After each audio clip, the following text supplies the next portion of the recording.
പറഞ്ഞോളൂ. നിങ്ങളാണ് പറഞ്ഞത്, ഞാനല്ല. ഞാൻ പറഞ്ഞു തരുന്നുള്ളൂ. എന്ത്? ഒരു മനുഷ്യൻ മരിച്ചു കഴിഞ്ഞാല് 3-ാം ദിവസം കണ്ണ് ഇത് വരുന്നുള്ളത് പറയണ്ട. കണ്ണ് പോകുന്നു. കണ്ണ് പോകുന്ന അല്ലെങ്കിൽ കണ്ണുപോക്ക് പറയണ്ട. അപ്പൊ അതാണ് ഈ മരിച്ചു കഴിഞ്ഞാൽ 3 നടത്തണത്. അതെ, കണ്ണോക്ക് പറഞ്ഞ സംഭവം ശരിയാണോ തെറ്റാണോ എന്നുള്ള കണ്ണ് കബറിന്റെ ഉള്ളില് മരിച്ച് 3-ാമത്തെ ദിവസമാണോ കണ്ണ് പോകണമെന്ന്. മനുഷ്യൻ മരിച്ചു കഴിഞ്ഞാല് പിന്നെ 3 ദിവസം കഴിഞ്ഞാല് പിന്നെ അത് ജീർണിച്ച് തുടങ്ങും. അതിൽ കണ്ണ് പോകുമോ അല്ലെങ്കിൽ ചെവി പോകുമോ എന്ന് എനിക്കറിഞ്ഞൂടാ.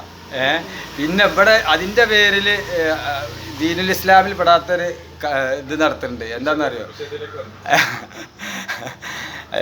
3 എന്ന് പറഞ്ഞ പരിപാടി.